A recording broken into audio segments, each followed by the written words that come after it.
जय हिंद, वंदे मातरम। आप सभी भविष्य के भावी छात्रों का देश की नंबर 1 साइंस की क्लास आज रात के 8 बजे शुरू होने वाली है। तो आप बिल्कुल कंसंट्रेशन के साथ इस वीडियो को पूरा वॉच कीजिएगा, क्योंकि वही क्वेश्चन लिए गए हैं जो कि 100% परीक्षा में पूछे जाते हैं। तो चलिए करते हैं वीडियो को स्टार्ट। फर्स्ट क्वेश्चन दिया गया है, तांबा यानी कि कॉपर का शत्रु तत्व होता है। तो जो गंधक होता है ना, ये तांबा यानी कि कॉपर का शत्रु यानी कि तत्व होता है, आपको याद रखना है। नेक्स्ट क्वेश्चन दिया गया है हमारा, प्रत्येक क्रिया के बराबर विपरीत दिशा में एक प्रतिक्रिया होती है, यह न्यूटन का कौन सा नियम है? तो यह न्यूटन का तीसरा नियम है। प्रत्येक क्रिया के बराबर विपरीत दिशा में एक प्रतिक्रिया होती है। मैं एग्जाम्पल से बताना चाहूँगा, जैसे कोई आदमी अगर तैरता है नदी में, तो ये न्यूटन का तृतीय नियम बताता है कि वह पीछे हाथ खींचता है तभी आगे बढ़ता है। यह न्यूटन का तृतीय नियम पर आधारित है। नेक्स्ट क्वेश्चन देख लेते हैं।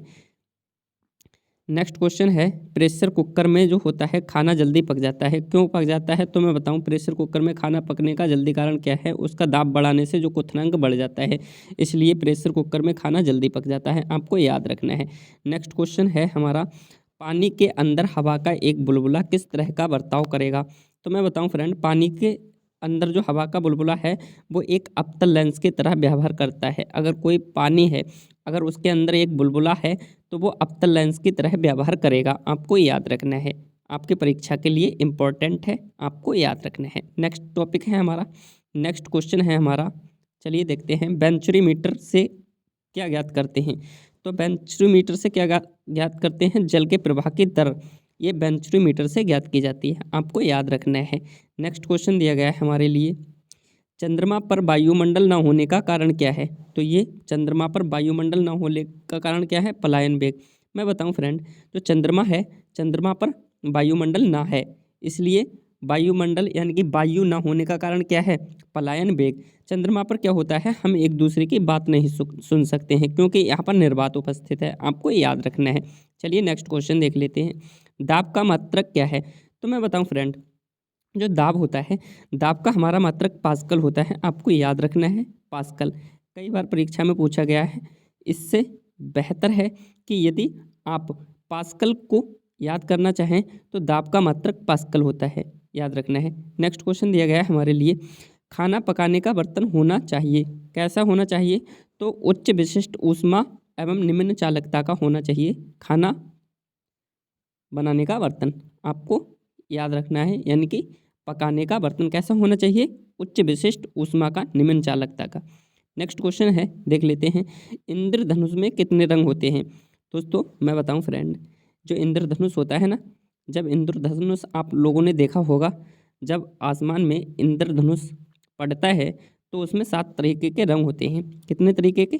7 तरीके के, जिन्हें हम इंग्लिश में बिग बिगोर भी कहते हैं, आपको याद रखना है। नेक्स्ट क्वेश्चन है हमारा, किस रंग की तरंग दैर्ध्य सबसे कम होती है? तो मैं बताऊं फ्रेंड, बैगनी रंग की जो तरंग दैर्ध्य होती है ये सबसे कम होती है, और जो लाल रंग की तरंग दैर्ध्य होती है ना, जो लाल रंग यानी कि जिसे बोलते हैं हम रेड, रेड रंग की जो तरंग दैर्ध्य होती है ये सबसे अधिक होती है, आपको याद रखना है। चलिए नेक्स्ट क्वेश्चन देख लेते हैं, भारतीय विज्ञान संस्थान कहाँ पर स्थित है? जो भारतीय विज्ञान संस्थान है, आपको मैं बताऊं फ्रेंड, ये बंगलौर में स्थित है। भारतीय विज्ञान संस्थान कई बार परीक्षा में पूछा गया है, इसलिए इम्पोर्टेंट है, याद रखना है। नेक्स्ट क्वेश्चन दिया गया है हमारे लिए, क्यूरी यानी कि किसकी इकाई का नाम है? यानी कि क्यूरी किसकी इकाई का मात्रक है? तो रेडियो जो एक्टिविता होता है, इसकी इकाई का मात्रक है क्यूरी। रेडियो एक्टिव धर्मिता की इकाई का मात्रक है क्यूरी, आपको याद रखना है, आपकी परीक्षा के लिए इम्पोर्टेंट है। नेक्स्ट क्वेश्चन दिया गया है हमारे लिए, कार में रेडिएटर का क्या कार्य होता है? जो कार होती है ना, मैं बताऊं फ्रेंड, जो कार्य होती है कार में, रेडिएटर का कार्य होता है इंजन को ठंडा करना, आपको याद रखना है, आपकी परीक्षा के लिए इम्पोर्टेंट है। नेक्स्ट क्वेश्चन दिया गया है, भू स्थिर उपग्रह की पृथ्वी से ऊंचाई होती है। जो भू स्थिर उपग्रह होता है फ्रेंड, इससे जो पृथ्वी की ऊंचाई होती है वो 36,000 किलोमीटर होती है, आपको याद रखना है। कितने? 36,000 किलोमीटर होती है, आपकी परीक्षा के लिए इम्पोर्टेंट है। चलिए नेक्स्ट देख लेते हैं। नेक्स्ट हमारा क्वेश्चन दिया गया है, दूरदृष्टि से पीड़ित व्यक्ति को क्या करना चाहिए? दूरदृष्टि दोष से पीड़ित एक व्यक्ति है, उसे किस चीज़ का उपयोग करना चाहिए? तो निकट की वस्तुएं दिखाई नहीं देती हैं। तो मैं बताऊं फ्रेंड, यहाँ पर क्वेश्चन दिया गया है, दूरदृष्टि दोष से एक व्यक्ति पीड़ित है तो उसे निकट की वस्तुएं तो दिखाई नहीं देती हैं, परंतु दूरदृष्टि दोष से पीड़ित व्यक्ति को निकट की वस्तुएं दिखाई नहीं देती हैं और दूर की वस्तुएं दिखाई देती हैं। और दूरदृष्टि दोष से पीड़ित क्या होता है? जिसे दूर की वस्तुएं दिखाई देती हैं लेकिन पास की वस्तुएं दिखाई नहीं देती हैं। आपको याद रखना है।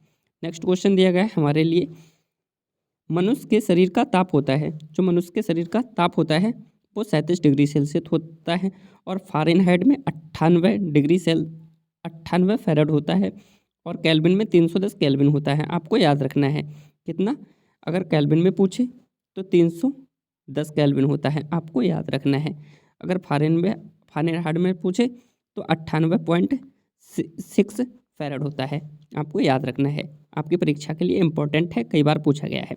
चलिए नेक्स्ट देख लेते हैं। नेक्स्ट क्वेश्चन दिया गया है, निम्न में से किस रंग का अपवर्तनांक सबसे अधिक होता है? तो मैं बताऊं फ्रेंड, बैगनी रंग का अपवर्तनांक सबसे अधिक होता है, आपको याद रखना है। नेक्स्ट क्वेश्चन दिया गया है हमारे लिए, तारे टिमटिमाते हैं क्यों? तो मैं बताऊं फ्रेंड, तारे टिमटिमाने का मतलब एक कारण है प्रकाश का अपवर्तन। जो प्रकाश का अपवर्तन होता है ना, इसके कारण जो तारे होते हैं आसमान में ये टिमटिमाते हैं, आपको याद रखना है। नेक्स्ट क्वेश्चन दिया गया है हमारे लिए, लेंस की क्षमता का मात्रक क्या होता है? तो मैं बताऊं फ्रेंड, लेंस की जो क्षमता होती है इसका मात्रक डायोप्टर होता है, आपको याद रखना है। आपकी परीक्षा के लिए बहुत इंपॉर्टेंट है क्योंकि ये परीक्षा में कई बार पूछा गया है, लगभग 98% ये बार बार पूछा जाता है, मैं बताऊं, इसलिए आपको याद रखना है। नेक्स्ट क्वेश्चन है, कार्य का मात्रक है, तो कार्य का मात्रक क्या होता है? तो कार्य का मात्रक जूल है। ओके, चलिए नेक्स्ट क्वेश्चन देख लेते हैं। नेक्स्ट क्वेश्चन दिया गया है हमारे लिए, फाइकोलॉजी, यानी कि फाइकोलॉजी में किसका अध्ययन किया जाता है? तो मैं बताऊं फ्रेंड, जो फाइकोलॉजी होती है, फाइकोलॉजी में शैवाल का अध्ययन किया जाता है और एक होती है, क्या होती है? सेरीकल्चर। सेरीकल्चर में रेशम कीट पालन का अध्ययन किया जाता है और एक होती है फाइकोलॉजी। फाइकोलॉजी में शैवाल का अध्ययन किया जाता है, आपको याद रखना है। और एक होती है पिसीकल्चर, आपको याद रखना है पिसीकल्चर में किसका अध्ययन किया जाता है? तो पिसीकल्चर में मछलियों का किया जाता है। नेक्स्ट क्वेश्चन है, कपूर के छोटे छोटे टुकड़े जल की सतह पर नाचते हैं। मैं बताऊं फ्रेंड, आपने देखा होगा, छोटे छोटे कपूर के टुकड़े लीजिए और उसे जल में डालिएगा तो वो उसमें डूबेंगे नहीं ना, उसमें नाचेंगे। तो उसका नाचने का क्या कारण है? पृष्ठ तनाव के कारण। उनका पृष्ठ तनाव होता है ना, वो कम होता है, इसके कारण वो छोटे छोटे टुकड़े होते हैं, वो पानी की सतह पर नाचते रहते हैं।